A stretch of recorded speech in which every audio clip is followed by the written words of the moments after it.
माटी में मिल जाइए भाइयों कुछ लेके जाइए।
शिव कुमार महतो डबरिया। आई शिव कुमार महतो डबरिया मोहन तरफ से भगवान के दरबार में 21 रुपए के दान हनुमान जी महाराज बहुत के कल्याण करें। रविंदर ठाकुर 51 रुपया, राकेश पांडे 51 रुपया, के रविंदर ठाकुर 51 रुपया, राकेश पांडे 51 रुपया। आई रविंदर ठाकुर जी की तरफ से भगवान के दरबार में 51 रुपए का दान। साथ ही में राकेश पांडे जी की तरफ से भगवान के दरबार में ढेर रुपये पैसा दान हनुमान जी महाराज को बहुत के कल्याण करेंगे। आज सुभाष महतो जी की तरफ से भगवान के दरबार में 21 रुपए के दान हनुमान जी महाराज बहुत के कल्याण करेंगे। कभी कहले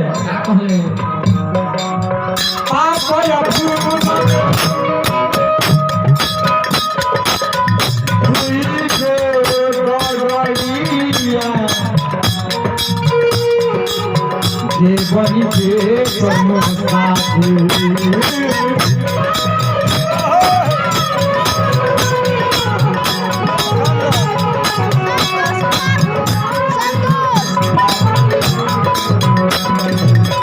आई संतोष कुमार की तरफ से भगवान के दरबार में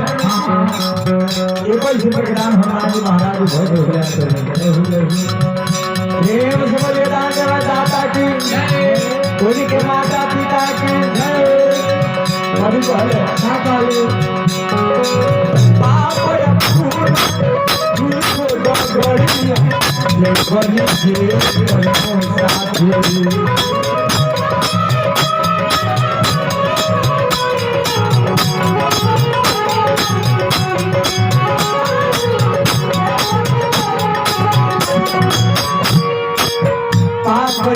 के दुई गो डगड़िया जे बनी जे पर मोसाथी। निमन कही जाए हमने कहीं मनी हम लोग कहीं बाउल कर्म कर जाए बाबू हमार नाम के बाद बाउल लग जाए। ये अपनी रानी सब चाचा बानी भैया बानी सभी लोग कहता श्री चंद किशोर यादव, श्री फल्ला यादव, श्री राकेश कुमार गुप्ता जी है कौन से जीव रूपी दुल्हन निकल जाए बाबू हमारे वो दिनवा श्री के काट करके स्वर्गीय लगा दिए।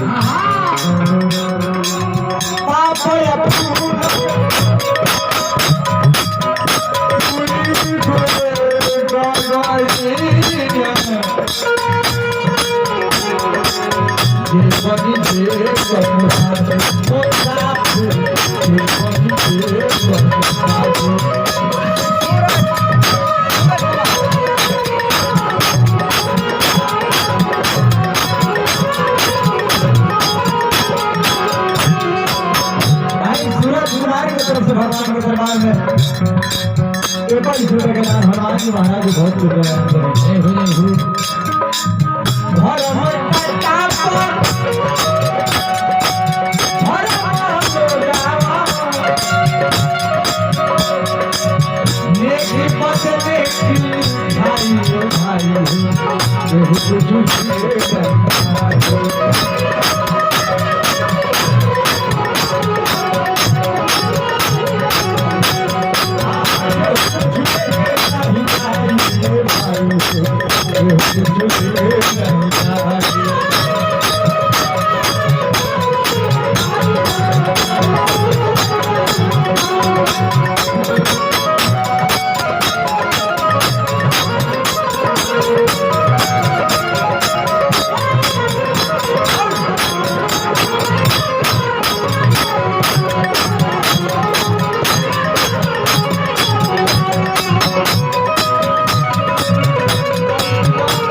धर्म प्रताप चीज के उम्र बतात रहे कथी कथी के 1 नंबर में मनुष्य 2 नंबर में गधा 3 नंबर में कुत्ता 4 नंबर में उल्लू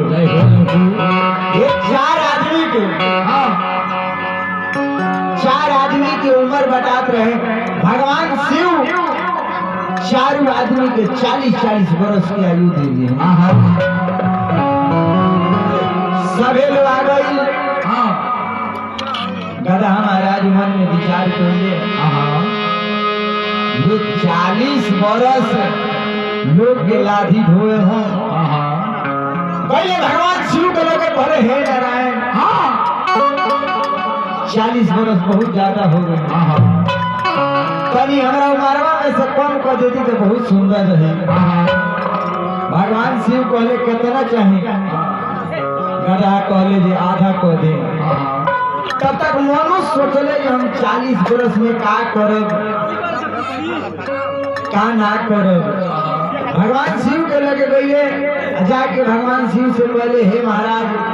तनी सुबह और उम्र बढ़ा दे तो बड़ी सुंदर है भगवान शिव कहनी गौर से ध्यान दा गधा के बचली मनुष्य कहले ठीक बात बहुत सही है ओकरा बाद कुत्ता मन में विचार कर 40 वर्ष हम दूसरा के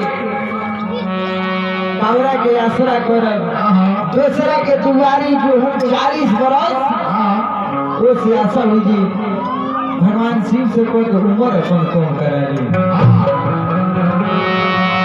कुत्ता महाराज बोले उम्र में से 20 वर्ष काट दिया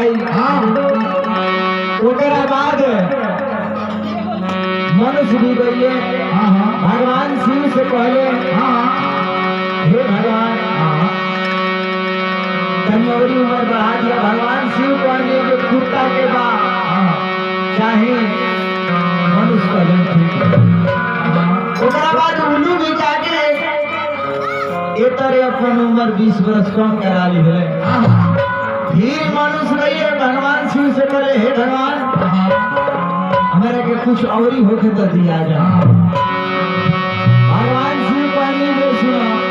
उल्लू के बादशाह ही मनुष्य पर ठीक बात एक तरह करके हमनी की उम्र 100 वर्ष की हो गई 100 वर्ष की जब उम्र हो गई बाबू हाँ ओरिजिनल हमनी के लगे कितना बार 40 वर्ष चैन से सुखी से कमानी सन खानी सन 40 वर्ष जब 40 वर्ष के बाद 41वां वर्ष चले लगी बाबू जान तो गधा के जिंदगी है वो 20 वर्ष में चिंता रही बेटी के बियाह कर बेटा के बियाह कर खेत लिखाई घर बनवा ली जब ये 20 वर्ष बीती ओकरा बाद 60 के बाद जब 61 आई तो कुकुर की जिंदगी बुढ़ा गए फान पर राख दी फुर्सत रही गया जो है जो पटू हो अब खाना लेके आ गई हो खाना लेके आ गई चलिए आधा दिन रात बीत गई जब 80 साल के बाद चाचा जी 81 साल के आदमी हो जाला ओकरा रात में नींद ना आई ओकरा रात में ऐसे नींद ना आई जो ओकर जिंदगी नहीं के उनके जिंदगी बा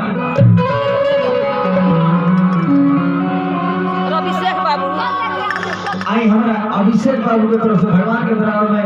सैकड़ों रुपये दान हनुमान जी महाराज बबुआ के वशिष्ठ मुनि ऐसा ज्ञानी बना दी महाराज दशरथ एकदम खानदानी बना दी हनुमान जी महाराज से ये प्रार्थना रही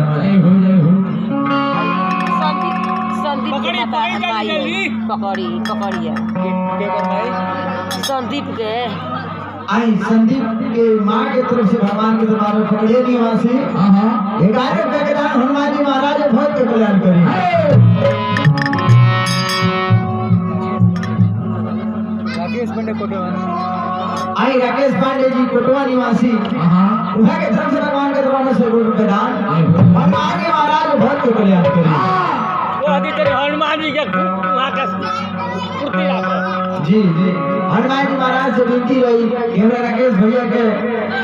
दिन दुगुना रात चौगुना के बढ़ंती करी ताकि अगर हमनी के प्रोग्राम तनियो से के निमन हो तो भैया बोलाए आई जो 80 साल के बाद 81 साल में जाए और रात में बाबू जान भाई नहीं जावाई हमनी लइका रहनी सो कहीं टीवी देखे जान सो तो कहीं कार्य वाला तोर बाबा रात भर खोखेल टीवी दिखाता रात भर खोखेल वो मेरे उल्लू के आयु रहले ऐसे काका लोग के नींद ना आवेला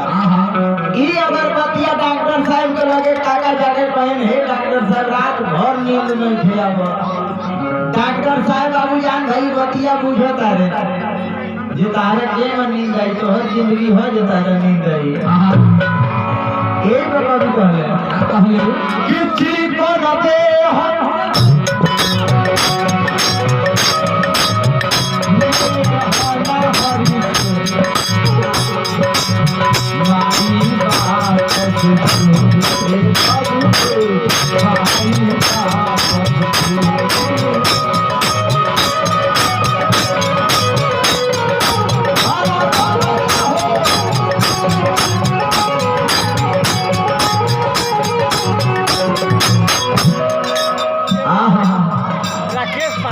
भगवान के दरबार में ढेर रुपया पैसे दान हनुमान जी महाराज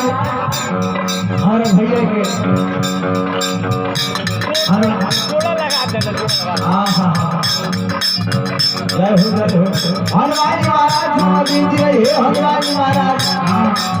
राकेश भैया के एटीएम में जाकर एटीएम दूर हो आधार कार्ड से ढेर रुपया निकलता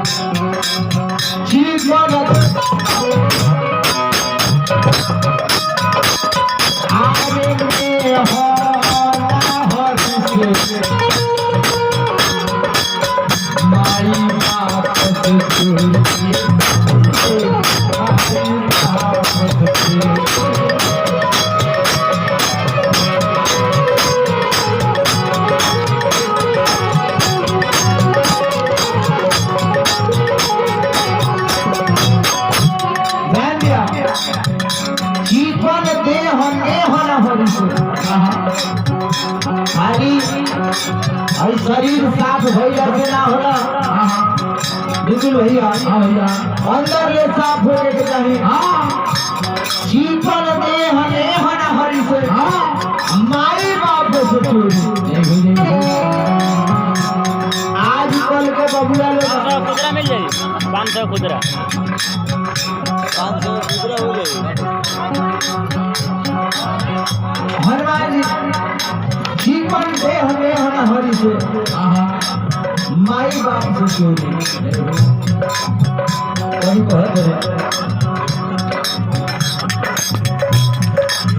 जीवन देह नेहन हरि से माई बाप से चोरी अगर आजकल के लड़का लोग के अगर जैसे मान ली कोटवा बाजार में मौरा चौक बा ओकरा ओने कोई के शादी विवाह भइल होके तो बाजार करे के लाशे ससुरारी घूम लियो जे अपना माई बाप के सेवा नहीं छे करत बाप माई के सेवा ना करी आप सुमेश्वर नाथ के लगे जल लेकर पहुंच जाए बाबा पर नहीं भरत में हे बाप रे बाप जवन एकरा के जन्म मौलक कामना के नाम होई हमार होई हट जाए हम लगे जीवन आरे में हो हरि से माई बाप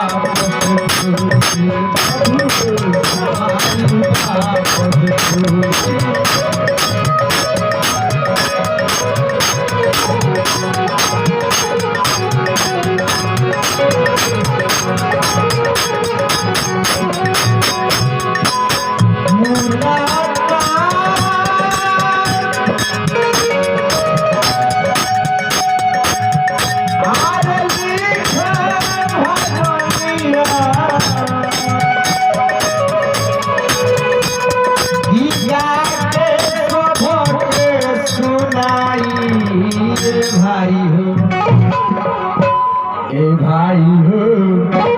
कुछ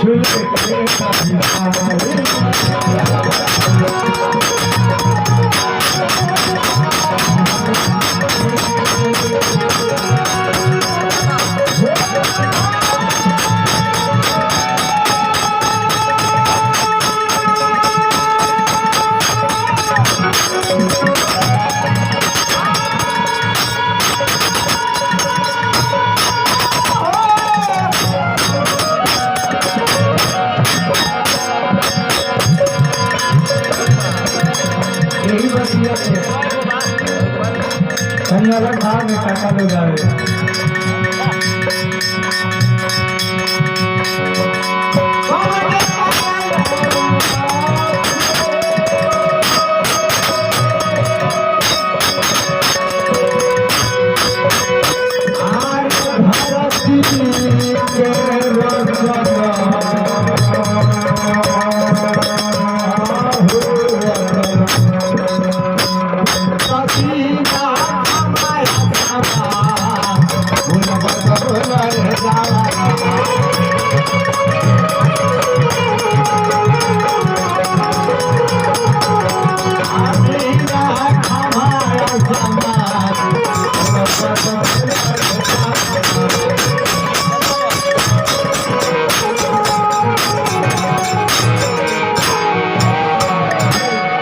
प्रेम से हनुमान जी महाराज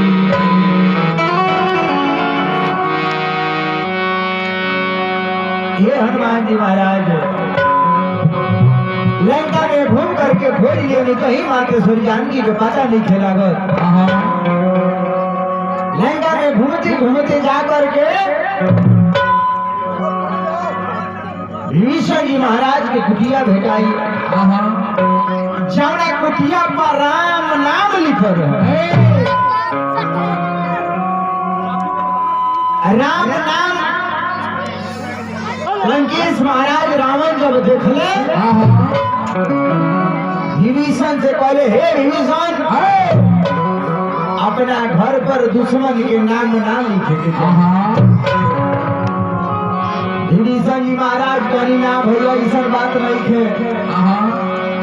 अब खाली राम में तोहर आबादी मौजूदर के नाम लिख दे राम महाराज बोले हमरा से बताओ तब विभीषण जी महाराज कहनी भैया राम लिखल ना से रावण से मौजूदर हम दुश्मन के नाम नहीं लिखले हनुमान जी महाराज जो विभीषण जी महाराज को कुटिया देखनी साधु के रूप के धारण करके भगवान राम के नाम को उच्चारण करने जय श्री राम।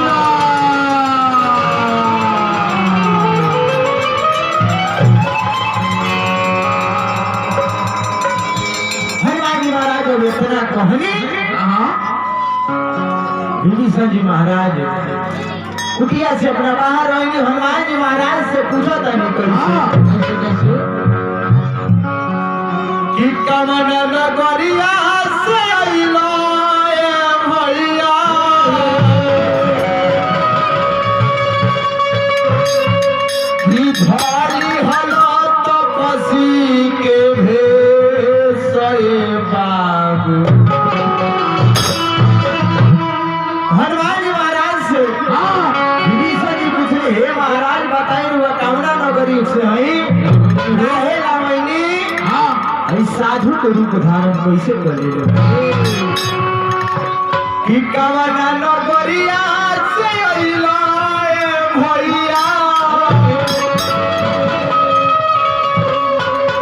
आरे धली हलत पसी के भेष धली हलत पसी के भेष कहावा के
हम बतावत रे कुछ बच्चे ये हम के हई काहे लावे वाली हई के हई हनुमान जी महाराज कहने राम जी के तो तुम्हारी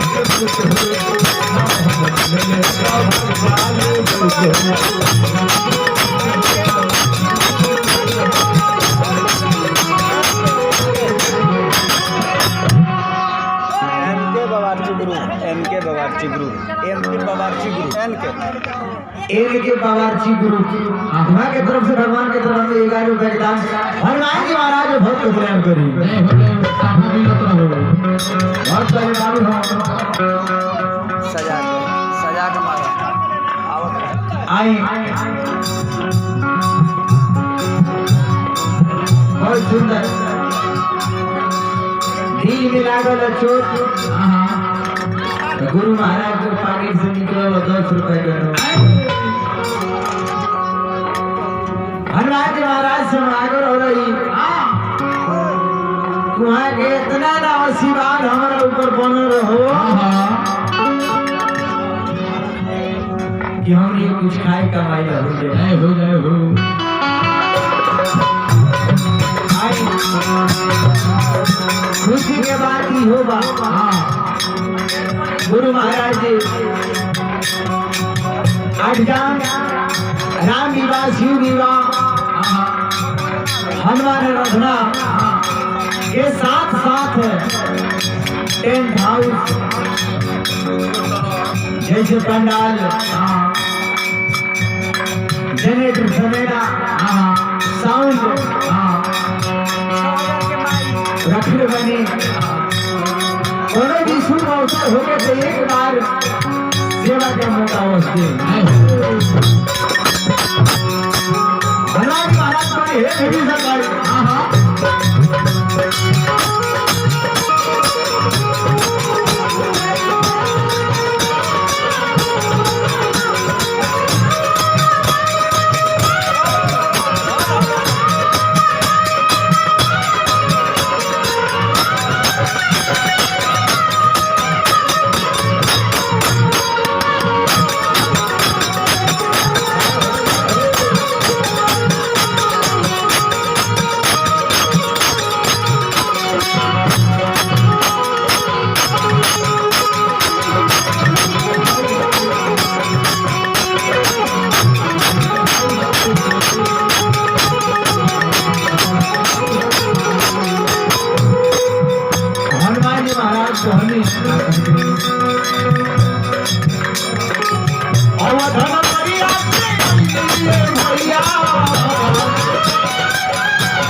केसरी के हाई हमरा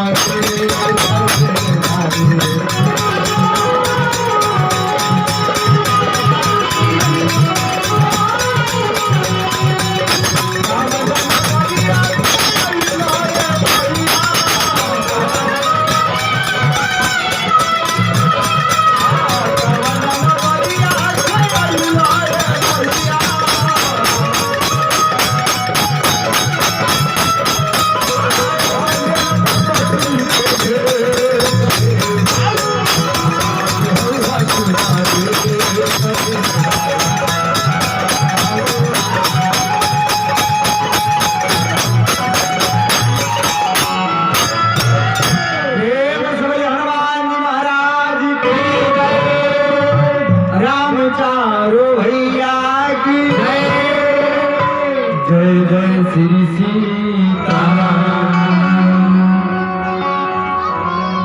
आइए भजन रही ओकरा बाद पाठ के माध्यम से जय हो जाए। आए हैं सो जाएंगे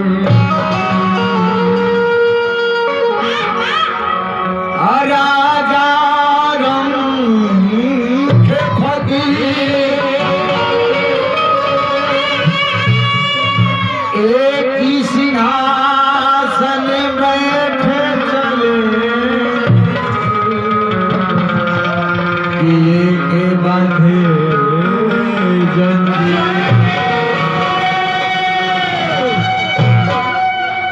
आए हैं सो जाएंगे राजा रंग के फकीर एक ही सिंहासन बैठे चले एक ही बांधे जंजीर। बाबू भाई के जो खाना है ये गाड़ी से गई है ने के जो प्याजी स्कॉर्पियो से गई है अभी वाला टेम्पू से गई बात नहीं के। देश के प्रधानमंत्री हो चाहे अंबानी हो चाहे रोड पर के भिखारी हो के एक ही रास्ता से जाए के बाद एक ही सिंहासन पर बैठ के कभी कहले बाबू कहले कि बुढ़ा भाई कभी आई बुढ़ा भा हो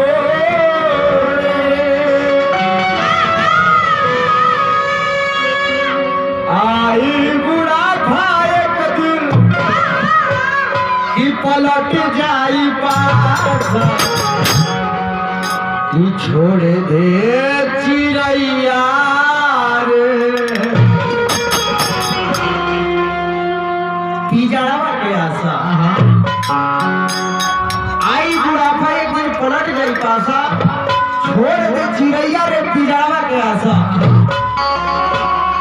कितना सुंदर शरीर बा बबले बा जमे में जीव बा जनरेटर में तेल डाल दिया था समय बाजे 4 बजे भोर ले चली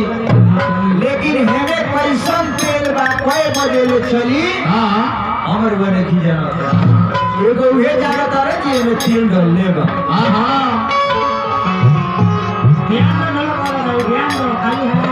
ध्यान देवे के कहीं बात को रोज गाड़ी आवता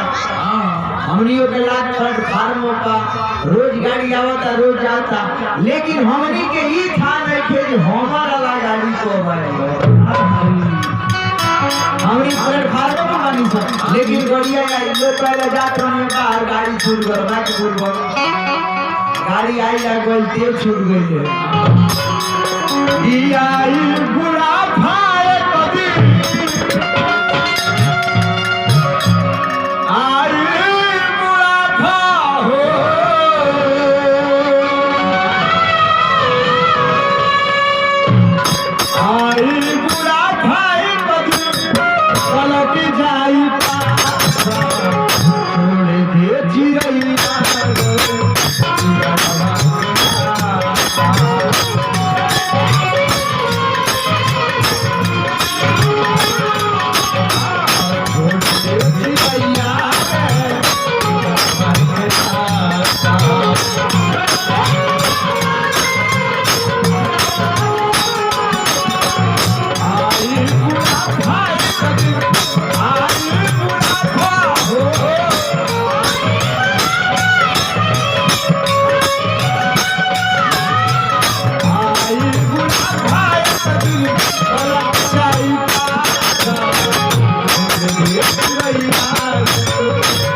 Yeah.